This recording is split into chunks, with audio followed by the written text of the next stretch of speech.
Buenas tardes, bienvenidos a Conexiones en este lunes 7 de agosto de 2017. Un abrazo fraterno a usted que nos acompaña a través de la señal abierta de Canal 23 en los 4 departamentos de la zona oriental de nuestro país, también a quienes nos sintonizan por los servicios de cable de Tigo y Claro a nivel nacional. Estamos transmitiendo también de igual manera en las plataformas digitales. Usted nos encuentra en el fanpage de Facebook de TVO Canal 23, Will Salgado. De igual forma en la cuenta de Twitter, estamos en la transmisión a través de Periscope. Si desea, también puede descargar la aplicación TVO Canal 23 desde su smartphone y entonces nos acompaña en cualquier país en el mundo. Con nuestro invitado vamos a estar conversando sobre la situación interna en el partido Alianza Republicana Nacionalista Arena.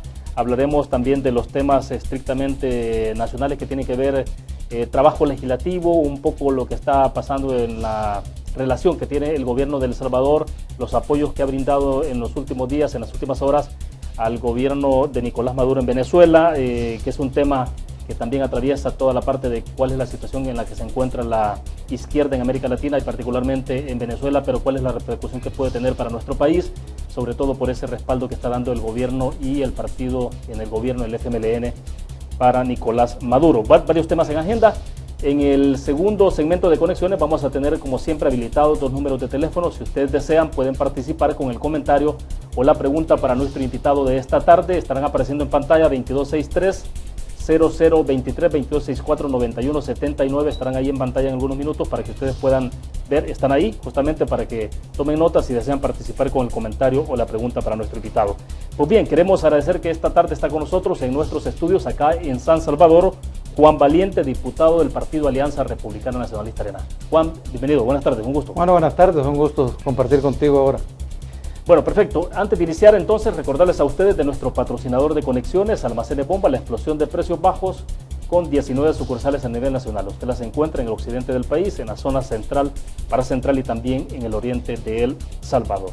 Bien, dicho esto, Juan, para comenzar, bueno, pasó un poco la vacación, parece que eso bajó un poco la intensidad, evidentemente, y obviamente sobre la cuestión política, algunas decisiones que se tomaron en la Asamblea Legislativa al cierre de la semana, pero antes de pasar a esos temas del trabajo legislativo, sí me interesa saber un poco qué ha pasado entonces con Juan Valiente, sobre todo porque casi de manera simultánea ustedes con el diputado Johnny Wright, también del Partido Arena, declinaron seguir participando como candidato a diputado, y obviamente ese ya es un poco la historia de lo que está pasando en el Partido Arena, porque ya ustedes no tendrían la posibilidad de participar, al menos dentro del Partido Arena, porque eso ya se cerró, ya están en firme, digamos, resultados de candidatos a diputados. Pero yo quisiera saber, Juan, un poco qué están haciendo o qué está haciendo en este momento usted en términos de dar seguimiento al planteamiento que había hecho sobre de cómo está la situación interna del Partido Arena. Bueno, yo creía que era importante salirme de la competencia interna, incluso renunciando a la posibilidad de tener nuevamente el orgullo de ser representante de los salvadoreños en la Asamblea Legislativa, porque había que dar una batalla interna sobre los temas de renovación y transformación política del partido. Y de hecho, si uno ve las listas definitivas de los candidatos a diputados para marzo de 2018, encuentra evidencia de las irregularidades precisamente que nosotros denunciamos. Hay varios candidatos a diputados propietarios que, aunque el 2 de julio no iban con la candidata a diputada suplente que ellos habían preferido, el 23 de julio sorpresivamente terminan teniendo la candidata a diputada suplente que habían pedido, lo que quiere decir que efectivamente hubo manipulación, hubo arbitrariedades, y por eso era necesario que nosotros le diéramos al partido una señal de lo importante que es volver a hacer las cosas correctamente. Es decir, lo que ocurrió entonces con la elección interna de candidatos ratificó para ustedes la posición. Para nosotros fue evidente que incluso hasta el final, que hubo cambios y manipulaciones de qué personas iban con qué personas, lo que quiere decir que efectivamente el 2 de julio hubo una intención manifiesta de dañar las candidaturas del diputado Johnny Wright y tu servidor, precisamente porque hay un compromiso con la renovación más de nombre que de sustancia. Nosotros ahorita lo que estamos haciendo es organizando cuál es la estrategia de la sustancia. Nosotros creemos que es importante presentar a la Asamblea Legislativa aquellas iniciativas que le dan seguimiento a las propuestas que nosotros hacíamos para tratar de recuperar la ética dentro de la política. Sí. Una de las cosas que recientemente hice fue solicitar a la Asamblea Legislativa el listado de todos los privilegios que tienen los diputados. Por supuesto que cuando uno ve el listado que me entregaron un día antes de vacaciones, cuando uno ve el listado, pues encuentra fundamentalmente privilegios en los miembros de junta directiva, pero también tienen celulares los presidentes de las comisiones, también tienen vehículos y celulares los coordinadores y coordinadores adjuntos de fracciones legislativas, y es una información importante para que nosotros podamos, con base en ella, fundamentar solicitudes de eliminar ciertos privilegios en la línea del compromiso de austeridad que tenemos no solo los diputados, sino en específico el Partido Arena con la ciudadanía. Es decir, ustedes harán peticiones concretas sobre... Sí, nosotros haremos peticiones concretas. Este es en términos de la línea de austeridad, pero privilegios. Bueno, algunos pueden decir que son beneficios, prestaciones, para mí son evidentemente privilegios, especialmente el seguro médico de salud, que ahorita todavía no existe, pero que durante el año 2015 o el año 2016 sí se disfrutó en la Asamblea Legislativa y prácticamente todos los diputados gozaron de ese beneficio, a excepción del diputado Johnny Wright y su servidor, que nos retiramos, nunca nos inscribimos, desde mayo de 2015 que iniciamos esta legislatura. De ahí el resto de diputados, es decir, 82 diputados hicieron uso. No sé si hicieron uso, estaban inscritos estaban en el seguro médico hospitalario, sí, según el reporte que me han entregado. Ahora bien, en los vehículos, asignación solo para junta directiva, jefes de fracción, o quienes tienen en este momento vehículos asignados. Sí, miembros de junta directiva que han sido o que son miembros de junta directiva. Recuerda que hay algunos partidos, especialmente Arena, que decidió partir los 3 años de legislatura con miembros diferentes en junta directiva y coordinadores y coordinadores adjuntos de fracciones legislativas.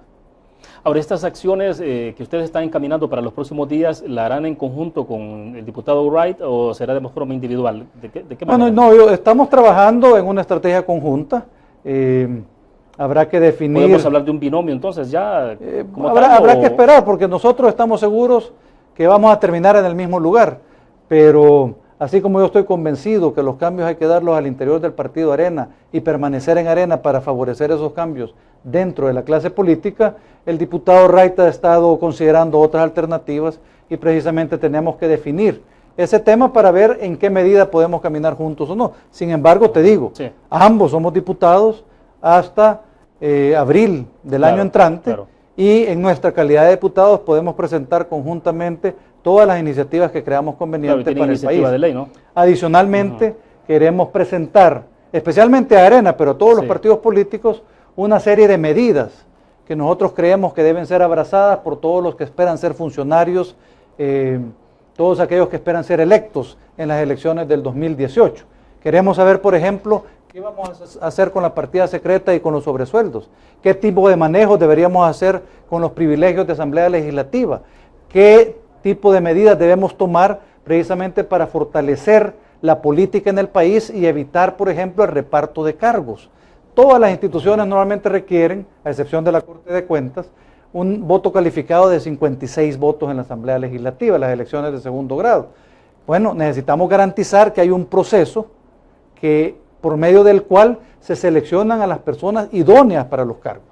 Ya basta de seguir con la pretensión, como denunció el diputado Francisco Merino hace 2 semanas, en el caso de la Corte de Cuentas, donde él denunció que lo que se estaba dando para esta elección era un reparto de cargos, donde le estaban dejando la presidencia al partido Gana, la primera magistratura al FMLN, ofrecían la segunda magistratura a Arena, que por supuesto no deberíamos aceptar, primera suplencia a Gana y segunda suplencia al PCN. Entonces, el mismo diputado Francisco Merino estaba denunciando hace 2 semanas que eso se continúa dando. Entonces, nosotros necesitamos tomar las medidas del caso, hacer las reformas específicas para precisamente garantizar que los procesos políticos dentro de la Asamblea, pues, digamos, fortalecen la institucionalidad en lugar de la partidocracia. Juan, conociendo un poco todo el aparato burocrático, todo lo que implica, porque ustedes están tocando también fibras sensibles de alguna forma en todo esto, el dicho tradicional dice, una sola golondrina no hace verano.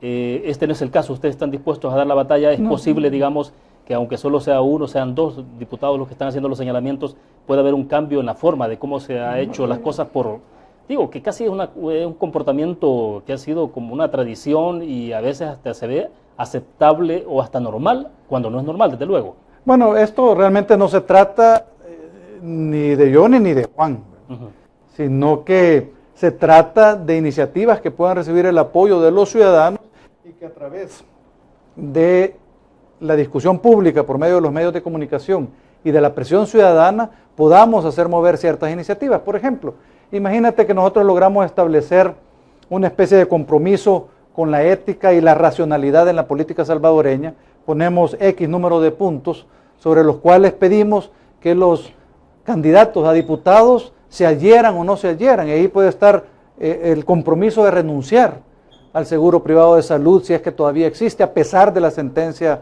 de la Sala de lo Constitucional que ahora dice que no deberían existir. ¿Qué vamos a hacer con los viajes y viáticos?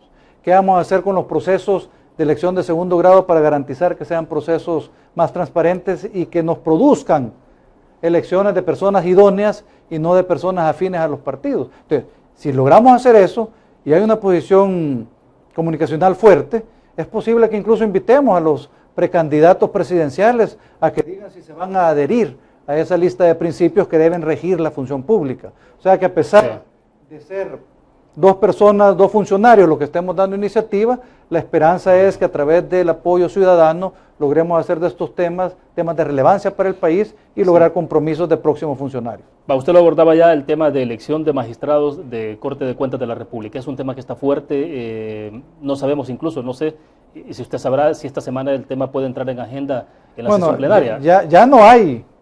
Ya no hay magistrados en la Corte de Cuentas. ¿Está en acefalía o no? Está en acefalía porque venció su periodo. Entonces, ese es otro tema. ¿Hay efecto o no hay efecto por la cefalía? ¿Hasta dónde llegan las consecuencias? La vez pasada lo que se hizo fue dar ciertas facultades a un consejo de administración para los temas internos, pero ciertamente siempre afecta. O sea que esta semana y la próxima semana son críticas para la elección de magistrados de la Corte de Cuentas, por supuesto. Ahora bien, Juan, a propósito de lo que estamos hablando, no sé si tuvo la oportunidad de leer el Tribunal de Ética Gubernamental, hace una hora más o menos subió un par de tweets sobre una información que me parece relevante, porque dice el presidente de CEPA, Nelson Vanega, y gerente general emérito de Jesús Velázquez, han sido sancionados con una multa de $9,696 cada uno. Agregan en la cuenta de Twitter, desde luego, que la sanción impuesta a Vanegas y a Velázquez es por transgredir el deber ético regulado en el artículo 5, letra A de la legislación. Dice que ambos efectuaron entre 2014 y 2016 erogaciones para compra de alimentos, bebidas alcohólicas y tabaco. Velázquez autorizó, dice, fiestas del Día de la Secretaria, el Día de la Familia en 2015 y cenas navideñas para los empleados. Bueno, yo creo que esto lo que revela es precisamente la importancia de tener mucho más cuidado en el uso de los recursos públicos. O sea, los recursos públicos no son propiedad del gobierno o de las instituciones autónomas. Los recursos públicos existen porque los ciudadanos pagamos impuestos. Y entonces es de los ciudadanos y por tanto los funcionarios debemos dar cuentas de su uso a los ciudadanos. ¿Hasta qué punto los ciudadanos de verdad estamos asumiendo como tal ese rol, ese papel que debemos de jugar? Bueno, yo creo que está dejando a veces en esto mucho en manos de otros, que otros sean los que deciden. Yo creo que todavía hace falta mucho mayor nivel de conciencia ciudadana. Sin embargo, es evidente la cantidad de movimientos ciudadanos que están naciendo y se están fortaleciendo en los últimos 5 años. Pero ciertamente necesitamos un nivel de conciencia muchísimo mayor, un nivel de conciencia de lo que significa ser ciudadano, porque el ser ciudadano también significa ejercer la ciudadanía y en ese sentido importa la incidencia que uno pueda tener a nivel de la política nacional. Bien, y quiero volver al tema de Corte de Cuentas de la República, porque bueno, al final se estaba hablando de la posibilidad de que, pero eso no opera para este momento, pues de que se pueda reformar la Constitución para que se elija por mayoría calificada. Obviamente esto no tendría repercusión directa a la elección que está en curso, ¿no? No. Pero ¿qué tanto se puede hacer en este momento? ¿Todavía estamos a tiempo, diputado, de que se puedan meter correctivos a la forma de cómo se elige, sobre todo por el tema de la idoneidad? En este momento es bien difícil cambiar el proceso que ya inició y que está prácticamente por terminar. Pero a pesar de ello, yo sí creo que todavía podemos tratar de meter un poco de mayor racionalidad en el proceso de elección. Yo de hecho en la última plenaria, o en la penúltima plenaria, hablé con Norma Guevara, que es la coordinadora de la fracción legislativa del FMLN, y le decía que no había mayor simbolismo de un nuevo inicio de acercamiento entre las fuerzas políticas más importantes del país, que son el FMLN y Arena, si lográramos que esta elección de Corte de Cuentas saliera con el voto predominantemente de los dos partidos mayoritarios. O sea, que nosotros hagamos bien nuestro trabajo, no para poner a personas que sean afines a nosotros o afines ideológicamente, sino para elegir a las personas idóneas del banco de candidatos que existen. Ahora, ya lo han hecho en el pasado, por ejemplo, cuando se eligió la actual Sala de lo Constitucional, fue por unanimidad, si no mal recuerdo. Sí, no, es que unanimidad no quiere decir que no sea por reparto y que sea claro, por idoneidad. Claro, es correcto. Pero ciertamente, digamos, en esta Sala de lo Constitucional hubo un proceso complejo, que incluso se trasladó, si te recuerdas, de la Asamblea Legislativa, donde debió ser su cuna, a Casa Presidencial, y finalmente salió esta sala que parecía tener, y al final ahora como que demuestra que ciertamente tuvo una claridad, una idoneidad de las personas más allá de las ideologías, porque se decía que eran 2 personas de derecha y 2 personas de izquierda, y sin embargo los 4 han sido fieles a la Constitución, que es al final lo que importa en la Sala de lo Constitucional. De acuerdo. Debo hacer la primera pausa comercial. Vamos a ir con nuestros anunciantes. Regresamos después de esto. Volvemos.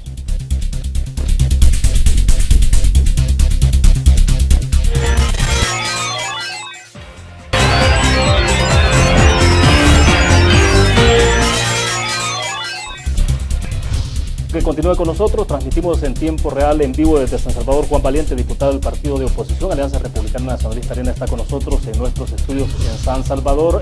Quiero recordarles a ustedes de nuestro patrocinador de conexiones, Almacenes Bomba, la explosión de precios bajos, con 19 sucursales a nivel nacional. Bueno, Juan, diputado, un poco disculpas porque hemos tenido inconvenientes técnicos en la transmisión y eso debió esta pequeña, larga pausa finalmente. Pero bueno, nos quedamos un poco hablando, le decía en el segmento pasado, Juan, el tema de Corte de Cuentas de la República, hasta dónde, por ejemplo, era posible corregir la plana en lo que se está haciendo, pero para redondear esa idea, porque me interesa que hablemos también de país, de otros temas. Bueno, yo sí creo que todavía hay oportunidad para que el proceso final se cierre de una mejor manera, tratando de garantizar que las personas que se elijan no respondan a los intereses partidarios y que no se elija con la lógica de decir tú pon uno, yo pongo otro y el otro sino que busquemos cuáles son las personas idóneas. Y yo creo que lo ideal sería que en lugar de decir cuáles candidatos cada partido prefiere, deberíamos decir deberíamos decir cuál debe ser el presidente y por qué razón, cuál debe ser el primer magistrado o la primera magistrada, etcétera, etcétera. Y de esa manera podemos tratar de fundamentar las decisiones en el desarrollo profesional, la experiencia, la capacidad, la integridad, la idoneidad. Es bien difícil a veces estar promoviendo a alguien para un cargo de servicio público cuando tiene incluso denuncias ante el Tribunal de Ética Gubernamental. Y entonces como que uno dice, bueno, pero no ha habido condenas. Pero fíjate que el diputado Ray comentaba lo importante de elegir a las personas correctas al servicio público. En países como en Estados Unidos, por ejemplo, ni siquiera puedes ser bombero si has tenido 2 multas por exceso de velocidad. Y él lo dice por experiencia personal. Y él, pues sí, porque él obviamente tuvo que someterse al proceso y conoce los altos estándares éticos que una sociedad como la de Estados Unidos tiene, y él esperaría que nosotros podamos aspirar a tener una mejor clase de funcionarios públicos, no una clase en el sentido económico o social, sino que en el sentido de lo ético, en el sentido de conseguir a las personas idóneas, o sea, la para probidad, servir a la los honestidad, ciudadanos. la transparencia. Y ese compromiso con el servicio a los ciudadanos. Ahora, entonces, mientras tanto, para cerrar sobre este tema en particular, mientras tanto, entonces, ustedes dedicados a qué, porque ya no van en el caso particular suyo, no va de candidato a diputado. Bueno, ciertamente nos faltan. ¿Cómo seguir incidiendo? Porque le preguntaba antes de comenzar la entrevista, por ejemplo, la inquietud de que siempre queda la sensación, ¿qué tanto se pueden impulsar transformaciones o cambios desde adentro de los partidos o desde afuera, o digo, bueno, por el cargo de diputado me refiero? Por supuesto que tenemos todavía varios meses importantes para hacer nuestra función de diputados y obviamente el compromiso que tenemos con los ciudadanos es de cumplir como diputados al 100% hasta abril del año entrante que termine nuestro periodo. Adicionalmente, dentro de los partidos siempre hay espacios. Yo, por ejemplo, pertenezco al sector empresarial del partido y me reúno casi todas las semanas en la reunión del sector para seguir contribuyendo con la organización del partido, y eso es un trabajo que debo seguir haciendo. De acuerdo. Bien, 2018 entonces, ¿cómo se perfila electoralmente hablando para el Partido Arena? 2018 yo creo que nosotros seguimos apostándole erróneamente a la dinámica electoral que tuvimos en el 2015.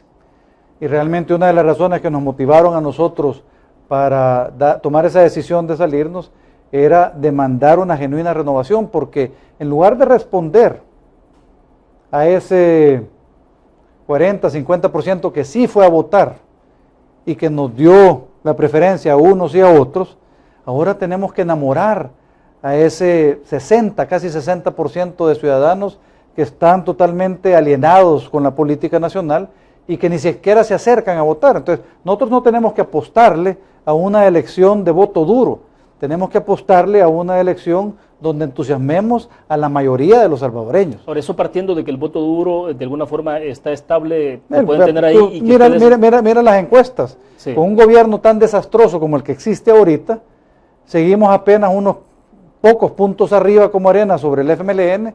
¿Por qué? Porque la gran mayoría de los ciudadanos no quieren ni al FMLN ni a Arena. O sea, nosotros tenemos que responder a esa percepción de los ciudadanos, a esa opinión de los ciudadanos, y empezar a dar muestras de ser dignos de la confianza nuevamente de los salvadoreños. Juan, entonces en esto es lo que pueda ocurrir en 2018 es más lo que haga o no haga el Partido Arena que lo que puede estar haciendo el partido. Sí, peor de lo que está haciendo el partido en el gobierno, y en las situaciones tan dramáticas que estamos viviendo. Tenemos apenas un poco menos de 3 semanas para tomar decisiones importantes sobre el tema fiscal del país, porque si no volveremos a caer en impago. Es inevitable que si no tomamos una decisión sobre el tema de pensiones y sobre algunos temas que caracterizan la crisis financiera del gobierno a finales de agosto, realmente va a ser bien difícil que se puedan lograr los recursos para pagar en octubre lo que debe ser pagado. Ahora, a propósito del tema, hoy por la mañana hubo reunión en Casa Presidencial. Debo entender que estuvo el presidente de la República con el secretario técnico y otros funcionarios más, con representantes de las dos principales administradoras del Fondo de Pensiones para ver el tema de pensiones estrictamente. Pero fue a puerta cerrada, puede decir, no hubo acceso tampoco de la prensa. Entonces, ¿usted tiene idea de qué se abordó? Bueno, ahí? Entiendo que mañana, básicamente no estoy seguro qué transcurrió, pero entiendo que mañana las dos AFP van a publicar en los medios impresos una posición donde ratifican su apoyo a la propuesta de la Iniciativa Ciudadana para las Pensiones, que creen que es la única que es viable, que es sostenible y que es una propuesta robusta para el país. Entonces, si eso es así, realmente la reunión con el presidente quizás no dio los frutos que el presidente esperaba. ¿Cuáles son los primeros correctivos que habría que hacer en todo el tema fiscal para poder cambiar esta situación que tiene el país? ¿Por dónde comenzará? Bueno, realmente es complicado, pero ya la Sala de lo Constitucional ha dado líneas sobre lo que debe hacerse. Y es un poco a veces triste y decepcionante estar esperando que sea otro órgano del Estado que nos venga, aunque no hayamos votado nosotros, pero que nos venga a decir a nosotros, Asamblea Legislativa, cómo hacer las cosas correctamente, cuando pudimos haberlo hecho bien. Mira, el Fondo Monetario Internacional dio recomendaciones muy similares a las que hoy también otorga la Sala de lo Constitucional sobre la importancia de establecer prioridades en el uso de los recursos públicos. No la escuchamos.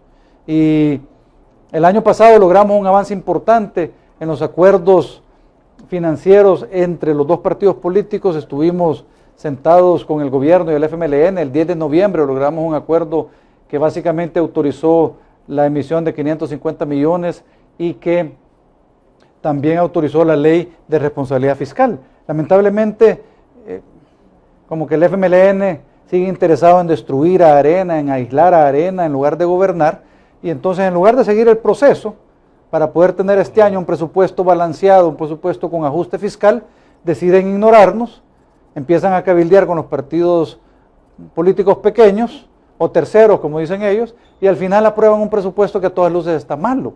Bueno, de hecho se declaró el presupuesto 2017 inconstitucional. Y ahorita ¿Qué consecuencias tiene eso de forma directa?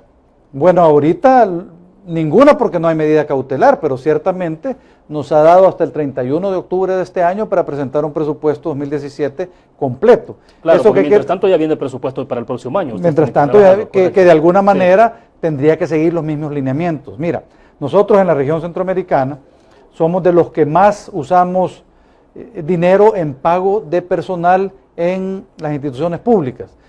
Si no recuerdo mal, El Salvador gasta cerca de 9.1% respecto al PIB en remuneraciones, cuando otros países tienen estándares cercanos al 7%. Entonces, obviamente viene el Fondo Monetario Internacional y dice, miren, no puede seguir creciendo en contratación de personas de la manera que está creciendo. Bueno, recientemente salió publicada una plantilla donde daba la nómina de empleados en casa presidencial. Sí, pero ejemplo, quizás esa no es la tan relevante. Es que los ciudadanos a veces no se imaginan. Del 2008 a la fecha hay cerca de 45,000 nuevos empleados, pero que consumen cada año cerca de 800 millones de dólares. O sea, del presupuesto nacional, que son cerca de 5,000 millones de dólares, un 20% casi se consume en nuevas contrataciones que se han hecho en los últimos 9 años, 8 años. Entonces realmente, y además, dijo el Fondo Monetario Internacional que se paga muchísimo más de lo que se paga en el sector privado. Entonces no tiene sentido. Bueno, si acaso tuviéramos el mejor sistema educativo del mundo o el mejor sistema de salud del mundo, uno pudiera decir, bueno, hay que pagarle mejor porque la calidad lo vale. Ahora, pero esto es inviable y es insostenible. Por eso. A mediano plazo. O sea, por eso. Entonces, precisamente. De hecho, estamos entonces como estamos por eso. Por supuesto. Ahora, ¿qué? Pero entonces, porque no ha habido prioridad en el uso de los recursos públicos. A eso iba. Entonces, ¿el correctivo por dónde debe ir? Porque cualquiera supone, entonces, si bueno, hay mucho empleado, hay que despedir gente, yo creería, hay que bajar salarios. Es bien difícil despedir gente. Entonces, yo creería que al menos deberíamos tomar ciertas medidas que son evidentes. Primero es suspender, por ejemplo, las nuevas contrataciones. Uno puede tener, digamos, en el caso de educación, salud y seguridad, tal vez uno puede decir no aplica a estos servicios, ¿verdad? Pero aún así suspender contrataciones, suspender incrementos de salario, ponerle un techo a los salarios. O sea, el mismo gobierno se comprometió a que nadie iba a ganar más que el presidente de la República. No lo pudo ejecutar. Ahí los secretarios siguen ganando lo que ganaban antes y los presidentes de autónomas siguen ganando lo que ganaban antes y todos ganan más que el presidente de la República. Entonces, bueno, cuando el mismo gobierno es incapaz de convencer al partido político FMLN para que haga las cosas correctamente, entonces uno se preocupa porque las posibilidades de salir adelante son cada vez más remotas. Adicionalmente, el tema de contrataciones y aumentos de salarios, tendríamos que priorizar el uso de los recursos. No se justifica 50 millones de dólares en seguros privados de salud cuando tenemos un sistema de salud en el suelo. O sea, ¿por qué los funcionarios y empleados públicos, que somos unas cuantas decenas de miles, vamos a disfrutar 50 millones de dólares cuando millones de salvadoreños están sujetos a un sistema público que no sirve? Entonces, hay que quitarlo. Que es lo mismo que evidente. Se le está reclamando a la Corte Suprema de Justicia, ¿no? En el caso de los seguros. Por supuesto, si la Corte Suprema de Justicia gasta casi 7 millones en seguros. Y que la Corte Suprema además tiene un presupuesto asignado por orden constitucional. Sí, pero la misma sala dijo que ningún órgano del Estado, incluyendo ellos mismos, deberían tener ese seguro privado de salud. Entonces, hay que priorizar el uso de los recursos. Yo creo que el presupuesto hay que hacerlo prácticamente de nuevo. Sí, diciendo, ¿cuánto necesitamos en educación para garantizarle a los ciudadanos una educación de calidad? Tenemos que ir por partes, pero el año entrante va a ser 1.100 millones. Pues entonces separemos 1.100 millones y se los damos a los salvadoreños. Mire, nosotros estamos sacrificando a nuestra gente a un nivel, digamos, educativo muy, muy bajo, y con ese nivel educativo no vamos a poder competir. Las posibilidades que tenemos como país se reducen dramáticamente. Entonces necesitamos empezar a hacer las cosas de una manera distinta. Por supuesto que no podemos despedir, pero podemos, por ejemplo, tratar de poner incentivos al retiro voluntario. Sí podríamos, por ejemplo, prohibir que las personas pensionadas tengan empleos en el sistema público. En el sistema privado no importa, pero ya alguien que sea pensionado debería en el sistema público abrir la plaza para que entre nueva gente y para que haya oportunidades para otros salvadoreños que van, digamos, saliendo de las universidades o saliendo de los colegios y las escuelas. Entonces, sí, yo creo que hay mucho que se puede hacer pero hay que tener un poco de mente fría, hay que tener un poco de creatividad y voluntad. Ahora, pero en medio de todo esto, será eso, quería preguntar, ¿qué tanto es de voluntad o qué tanto es efectivamente porque, digamos, el sistema se ha diseñado de tal manera que se convierte en una camisa de fuerza para poder hacer las transformaciones o los cambios? ¿O es o sea, qué está pasando en la clase política que es la que tiene que tomar ese tipo de decisiones? Es de voluntad, a mi juicio. William, mira, el FMLN, por ejemplo, ha tenido la bandera de la educación casi desde siempre. Y la idea era aumentar, incluso el gobierno del presidente Sánchez Serén dijo que iba a aumentar la inversión en educación a 6%. Hubo un compromiso. El ministro Carlos Canjura, en su plan El Salvador Educado, dijo que iba a aumentar la educación no al 6%, que era necesario aumentarla al 7% en un plazo de 12 años para lograr las metas educativas del país. Bueno, ¿qué ha pasado? Que vamos para atrás en lugar de ir para adelante. ¿Por qué? Porque nosotros en el 2015 propusimos que hiciéramos una ley especial de financiamiento a la educación que aumentara 0.5% del PIB cada año hasta llegar a ese 6%. Como ya era propuesta de Arena, entonces ya era mal. Entonces, si seguimos así, realmente las posibilidades que tenemos como país de salir adelante son cada vez más remotas. Bueno, se continúa descalificando entonces no sobre la base de la propuesta, de si la propuesta es correcta, viable o no viable, más que en lugar de priorizar esa parte, entonces se piensa más en la parte política, ideológica. Se sigue pensando más en la parte política ideológica, y si tú lees los comentarios que las calificadoras internacionales de riesgo hacen sobre el país, el tema del diálogo político, el tema de la polarización, digamos, negativa, porque cierto nivel de polarización siempre es necesaria, sí, pero esta polarización que genera inacción, pues realmente es parte fundamental del problema que tenemos y parte fundamental de por qué las calificadoras nos tienen ahí donde estamos, porque no logramos un mínimo de avance en el diálogo político. Mira, viene el secretario general de Naciones Unidas, delega al embajador Benito Andión para que venga a ayudar a El Salvador a promover este diálogo, y el embajador regresa después de 6 meses a Nueva York a decirle al secretario: mire, secretario, lamentablemente no hay condiciones para el diálogo en El Salvador. Eso realmente es triste y revela que tenemos que realmente cada quien agarrar su pedazo de culpa y tratar de enmendar, sí, porque el país lo necesita. Ahora, pero es tan distante la visión de país que se tiene y en este caso, para extrapolar un poco, digamos, Arena, FMLN, es tan distante la visión del tipo de país que se quiere construir, Juan. Mira, hace unas semanas, hace creo que un par de meses, Roberto Rubio, un columnista, presidente de Funde, sacó un artículo en el diario donde decía, donde él atacaba una de las cosas que yo creo que es fundamental. Hay muchos de nosotros que estamos convencidos que el FMLN está actuando para destruir el sistema democrático, está actuando para destruir el sistema económico.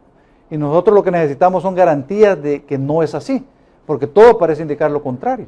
O sea, ataca las instituciones, incluso se ha hablado en algún momento de remover a los 4 magistrados de la Sala de lo Constitucional. Ha habido intenciones de hacer cosas realmente en contra de la institucionalidad en el país, y eso solo revela una intención diferente. Mira el tema del impago. El 7 de abril el gobierno de la República decide que caigamos en impago, y todos nosotros lo estamos pagando con el aumento de las tasas de interés.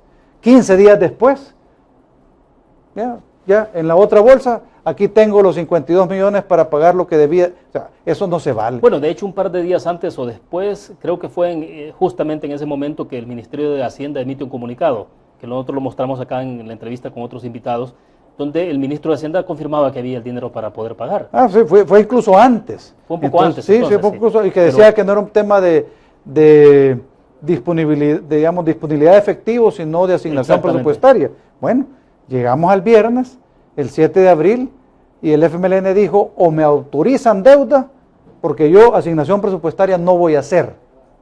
Y entonces caímos en impago. 2 semanas después hizo la reasignación presupuestaria y evidentemente se pagó, pero ya habíamos cometido el pecado de caer en impago, y entonces uno dice... Con la consecuencia que eso tiene. Con la consecuencia gravísima que eso tiene. Bueno, mira cuánto estamos pagando nosotros a nivel internacional por fondos. Estamos pagando cerca de 9% de tasa de interés. O sea, y eso gracias a la bella idea de no pagar cuando se tenía que pagar el 7 de abril, sino que el 21 de abril. Entonces, pareciera también que hay una intención evidente en las acciones del gobierno para destruir el sistema económico. Entonces, yo creo que, como decía Roberto Rubio en ese artículo, si el FMLN demuestra que realmente está comprometido con este sistema democrático que es el que firmamos con los acuerdos de paz, y demuestra que no lo quiere destruir, probablemente lograríamos un poco más de, digamos, por lo menos de buena voluntad para concertar en temas de país.